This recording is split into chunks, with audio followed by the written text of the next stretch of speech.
Manchester United have had a £35 million bid rejected for Jared Brathwaite.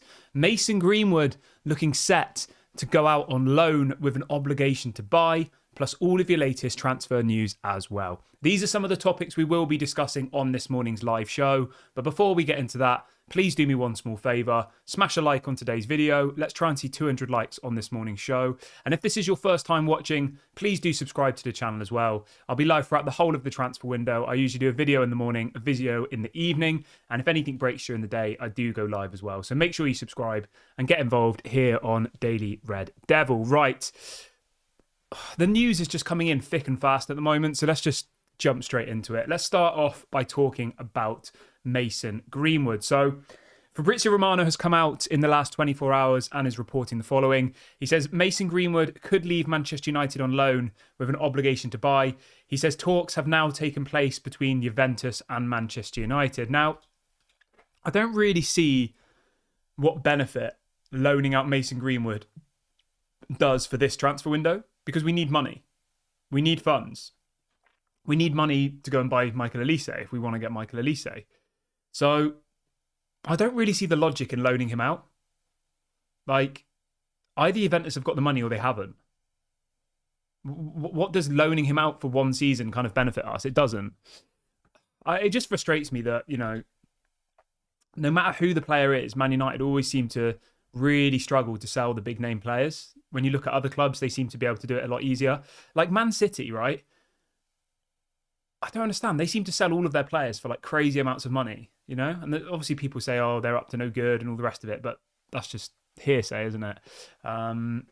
Whereas when it's Man United, we just really seem to struggle. We seem to struggle, don't we? So yeah, for me personally, if Mason Greenwood's going to go, it needs to be a permanent deal. A loan with an obligation to buy, like, it doesn't do anything for us. It doesn't allow us to go and get what we need.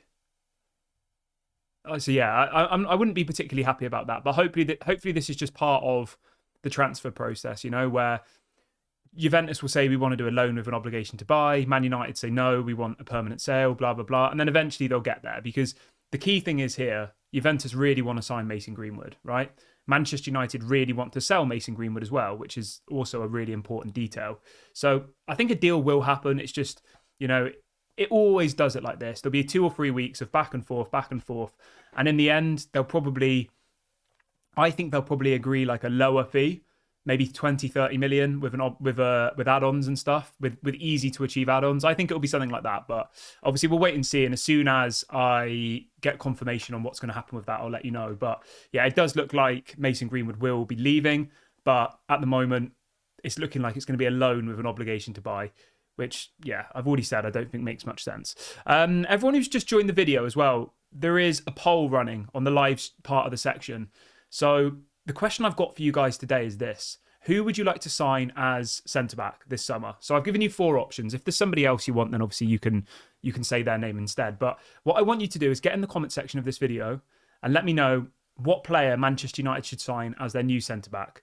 I've given 4 options. We've got Jared Brathwaite, Lenny Yoro, Jean-Claire Todibo and De Ligt. Those are the 4 players that we're heavily linked to. So, you know, saying I want to sign Araujo from Barcelona, like, it's kind of pointless because we're not linked to them, you know? Whereas, obviously, we're linked to these 4 players. So, yeah, get in the comment section. Let me know what centre-back Manchester United should sign. My preference would be this. I think we should go for Jared Brathwaite, and I think we should go for Jean-Claire Todibo. So I've kind of cheated the system there, haven't I? I've said you're only allowed to say 1, but I've said 2. But in my opinion, we need 2 centre-backs. Varane's gone. Lindelof is probably going to be sold. We're going to talk about Lindelof in a minute. Johnny Evans' contract's expired, so he's probably gone. That's 3 centre-backs gone. The only centre-backs we'll have left, I think, is Harry Maguire, Martinez, Willy Cambuala. Who else? That could be it. I think that could be it. Who else have we got in centre-back? Varane's gone. Evans is going to go. Lindelof's going to go. Yeah, so we would literally just have Maguire, Willy Cambuala, and Martinez. Those would be our only centre-backs. We need 2 centre-backs, I think, minimum. Even if Lindelof stays, I still think we need 2 centre-backs because we'd only have Martinez, Willy Camboala, Maguire, and Lindelof. And realistically, Willy Camboala needs a loan deal, I think. I think he has potential, but I don't think Willy Camboala is ready to be starting games every week for Man United. So, like, I definitely would look to loan out Willy Camboala, personally.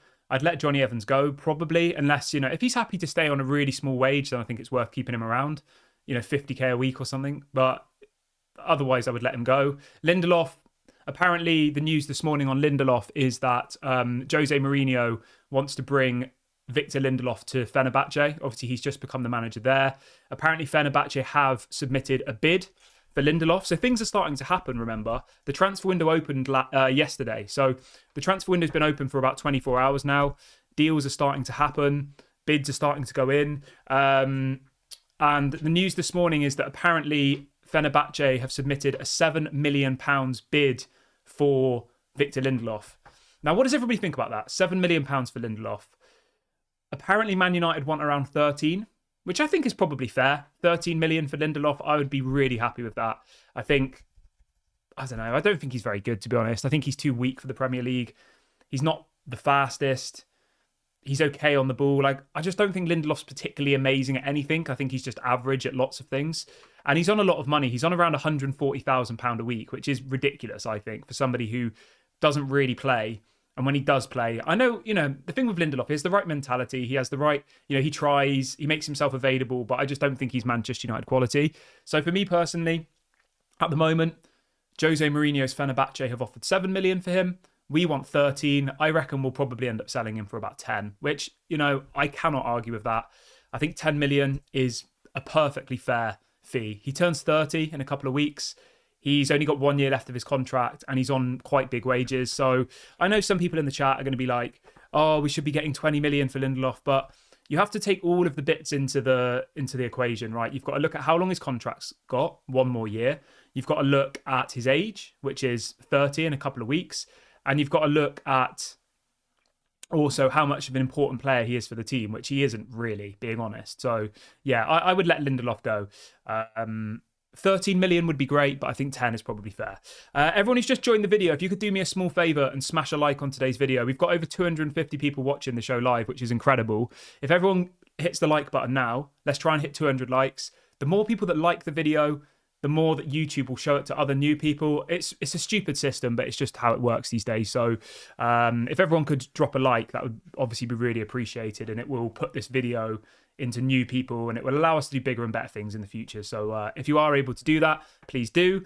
And if this is your first time watching, make sure you subscribe as well. I think we're literally 2 subscribers now away from 23,300. So please go and subscribe. It doesn't cost any money. But yeah, let's go back to the talk about the centre-backs. So De Ligt. Let's talk about De Ligt quickly. So the headline this morning coming out from Plättigol, which is Florian Plettenberg, Sky Sports news journalist in Germany, very reliable for the Bundesliga. He is reporting that apparently Manchester United are now closely monitoring the situation of Matthijs de Ligt, who is allowed to leave for a sensible offer this summer. And apparently they are asking for around £43 million for de Ligt. I'll be honest, I think that's quite a good deal, you know. But the problem I have with de Ligt is his wages. He's on £300,000 a week at Bayern Munich, which is ridiculous. Absolutely ridiculous. And the other issue I have with De Ligt is his injury record. He missed over 20 games last season through injury, and it was the same injury that kept happening and kept coming back. He's only 24. He's still very, very young. So, you know, if he was not injury prone and he didn't have mad wages, I would say it would be an unbelievable deal. But when you factor in his injury record, you factor in the ridiculous wages he's going to ask for, I just think it's a stupid deal to do, especially when there are options like Lenny Yoro, Jared Brathwaite, etc. And as well, Manchester United this morning are being linked to Crystal Palace's Mark Gea. So the 4 players that we're kind of eyeing up, if you like, are Mark Gea, Lenny Yoro, Matthijs de Ligt, and Jared Brathwaite. Obviously, Jean-Claire Todibo is of interest to us, but as I've told you on the show before, there is a rule stated by UEFA that says if 2 clubs are competing in the same competition, so in our case the Europa League, and they're owned by the same person, Ineos, they can't sell players to each other because it creates an unfair competition. think about it. You could sell your players for £5 to each other. I know that's a stupid example, but a good example of this is Benjamin Sesko, right? Benjamin Sesko was playing at Red Bull Salzburg last season, wasn't he? And obviously Red Bull Salzburg is owned by Red Bull. And he moved from Red Bull Salzburg to Red Bull Leipzig. His market value was probably £40 million, I would say, this time last summer, wasn't he? You know, he was an in-demand player. There were lots of clubs looking at him. He went to Red Bull Leipzig for £20 million, half of his market value. And that's where this whole UEFA unfair rule thing comes along. Because if those two teams were competing in the same competition, which they're obviously not, one plays in the Bundesliga and one plays in the Austrian league, it would create an unfair advantage for the other teams, wouldn't it? Because effectively, you're moving your best players from one lesser club to a better. Do you see what I mean? It's unfair. So, that's why I think the Jean-Claire Todibo deal is way too complicated to do. I think, you'd have to go and get permission from UEFA to be able to do the deal. They'd have to sanction the deal, and I think it's way too complicated. And the other thing we have to think about as well. I know as Manchester United fans, we only care about Manchester United, right? We don't care about Nice, but imagine if Jim Ratcliffe sells Nice's best player to Manchester United this summer. What are the Nice fans going to think? That toppled with the fact that it's against the rules of UEFA. I just think that everyone thought it was such an easy deal to do and everyone thought it was so obvious. But when you actually break down the logistics of it and the legalities of it, it's actually quite difficult.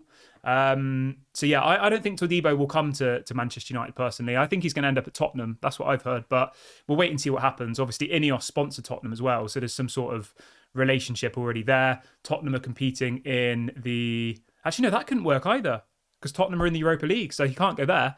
I don't know. We'll wait and see. Maybe he'll come next summer. I don't know. I think Newcastle are interested as well. We'll wait and see.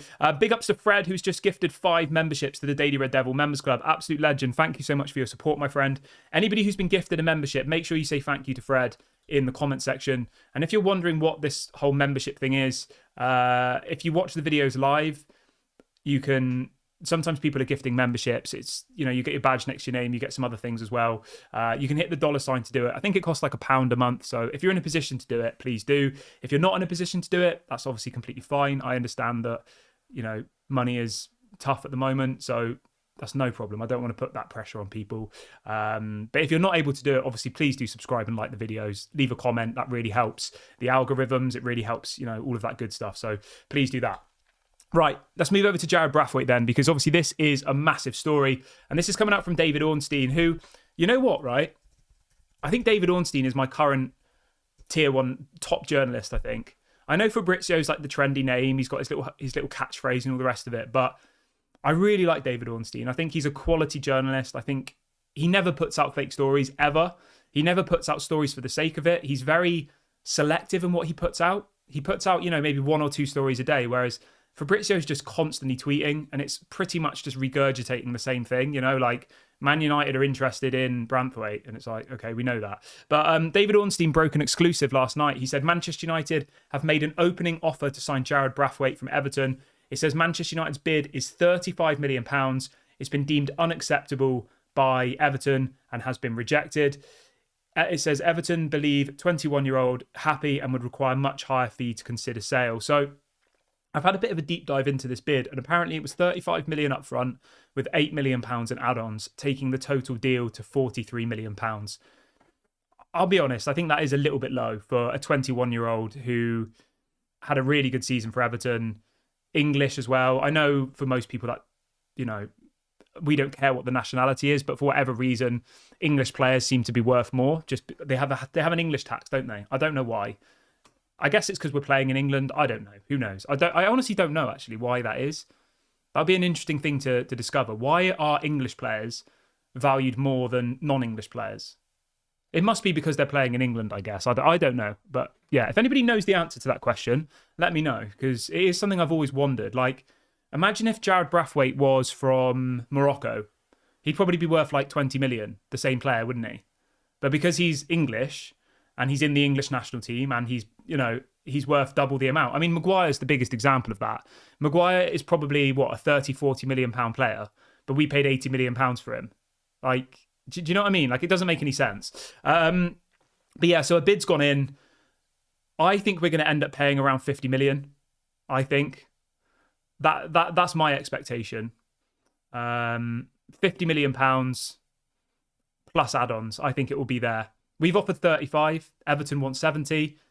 I think we'll slowly keep working the bid up, and I think it will end up being maybe like 50 million up front plus 5 to 10 in add-ons. Oh yeah, people are saying in the chat it's to do with the homegrown quota. Yeah, that probably is partly it actually. So thank you for that. I did know that, but my brain clearly isn't working this morning. So somebody in the chat has pointed out that English players are worth more because the Premier League requires a homegrown quota. So you have to have a certain amount of players who have played in England.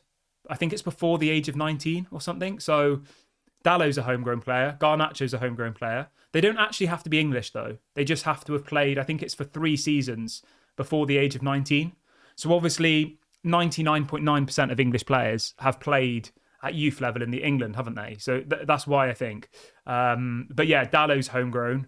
Scott McTominay's homegrown. Garnacho's homegrown. Like, there are people who aren't English nationality. Yeah, people are saying it's because of the homegrown quota. Yeah, that makes sense.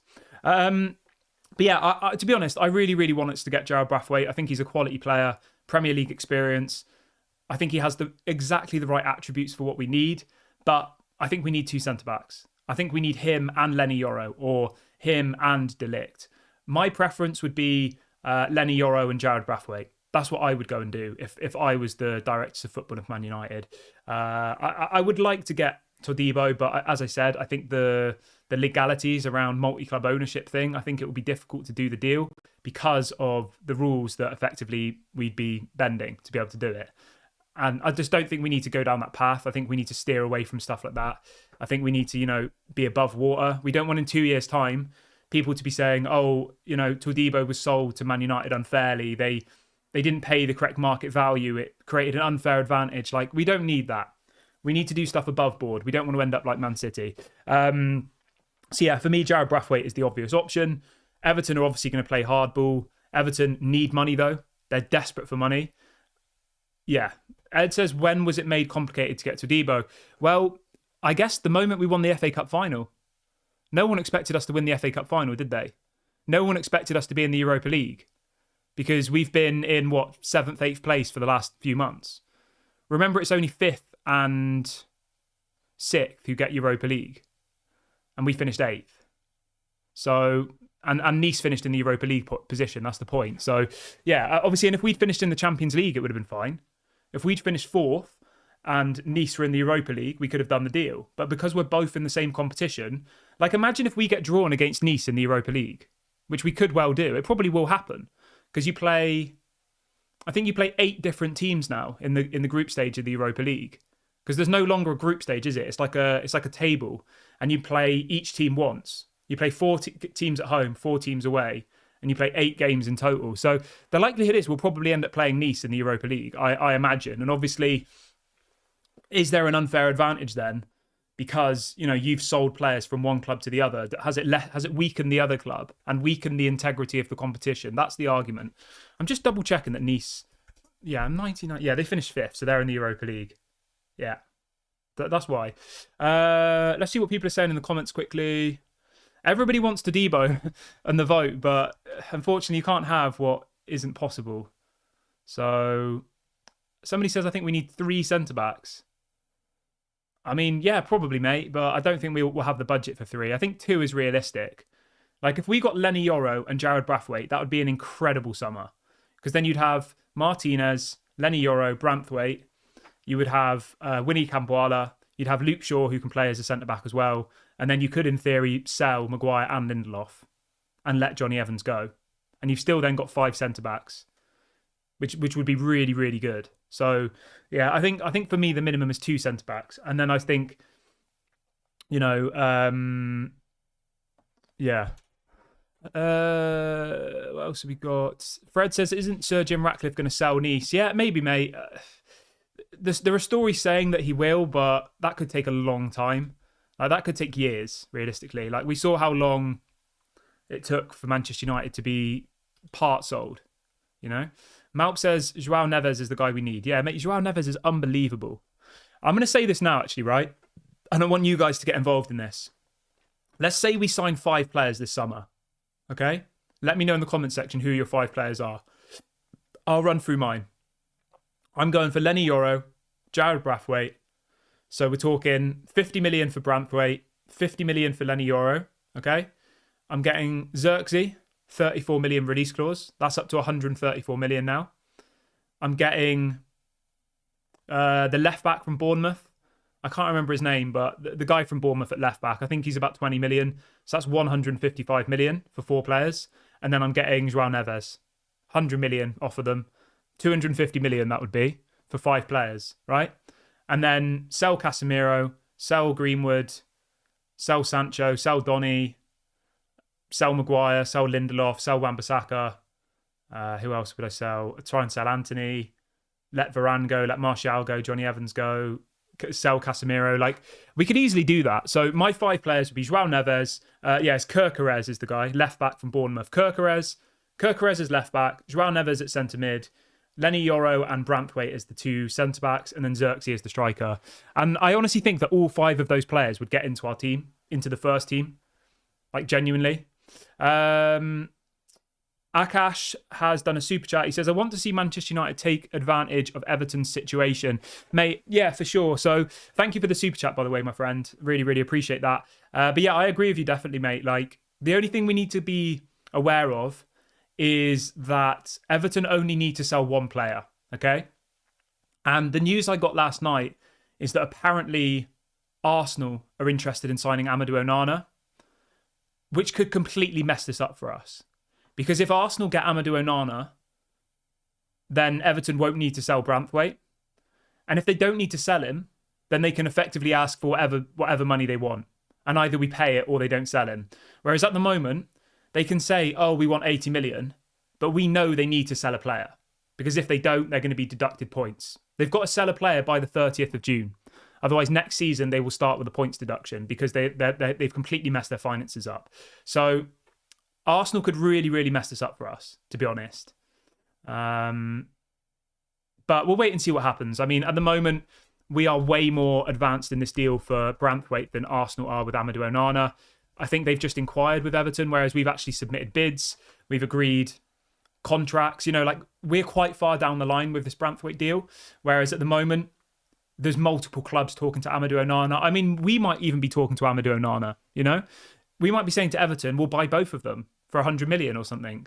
Like, that is a possibility because we've been linked to Onana for a long, long time. But yeah, we've just got to be quick on this deal and we've got to get in there before Arsenal or somebody else buys Amadou Onana and then Everton turn around to us and say, you know what, we don't need to sell anybody anymore. Either you give us 80 million or you're not having him. And then we're stuffed effectively. But yeah, it's a difficult one, isn't it? But we do have De Ligt as a backup. I don't want De Ligt, I'm going to be honest with you. I think he's a good player, but his injuries worry me and his wages worry me. I think if those 2 things weren't a problem, I think he'd be a great option. Obviously, he's played with Erik ten Hag at Ajax. He's Dutch. He's young. He's got all of the characteristics to be a top centre-back at Manchester United, but his injury record and his wages is like what we used to do under the Glazers. It's buying players and it doesn't make sense. We don't check their injury record. We give them stupid wages and then we just continue with that same cycle. So for me, I would steer clear of De Ligt. But, you know, Manchester United are cleverly putting out stories this morning that they're going to start talks with Bayern Munich for De Ligt. And the reason they're doing that is a distraction tactic. They're trying to make Everton sweat. They're trying to make Everton think, well, if we don't agree a deal at the price that Manchester United want, we're going to be deducted points because we need to sell a player. And 2, they might go and buy De Ligt. So it's clever. It's a strategy. Fred says, is there any news about Amrabat? Amrabat's completely silent, mate. Nothing about Amrabat. I don't know. I would say it's 50-50 on Amrabat, to be honest. But we'll wait and see. I'm going to wrap the video up here, guys. I will do a show later on today. It should be at about 6 o'clock, but I'm not entirely sure because I don't know how my day's looking today at the moment. But I will do a show later. So yeah, I'll do a post on the community section when I'm going to go live, so it gives you a bit of bit of preparation. In the weekdays, I always do 11 and 6, but obviously on the weekend, it's a little bit more up in the air, isn't it? Because I'm out doing things and stuff. But I will make sure I do another video later to keep you updated on what's going on. And then obviously in the week, Monday to Friday, it's going to be 11 and 6. Although I might bring the time back earlier, maybe, I'm thinking. Because I know last summer I did 8 a.m. and 6, which I think worked quite well. So let me know in the comment section, what time would you like me to do my videos? It's always going to be 6 o'clock, because I like 6 o'clock as a time for the evening. But in the morning, what time would be good for you? Obviously, this is UK time, remember. At the moment, it's 11 a.m., but last summer I did 8 a.m. and I think that worked quite well. But yeah, have a little think about it and let me know. Thank you to everyone who's done the super chats and to Fred for the memberships. Have a great Saturday, everybody. Go and enjoy the Euros. There's loads of good football on. And I will speak to you later on today. Don't forget to like and comment and subscribe and do all that good stuff. I'm sure you all will. But make sure you do that on your way out. And I'll speak to you all a bit later.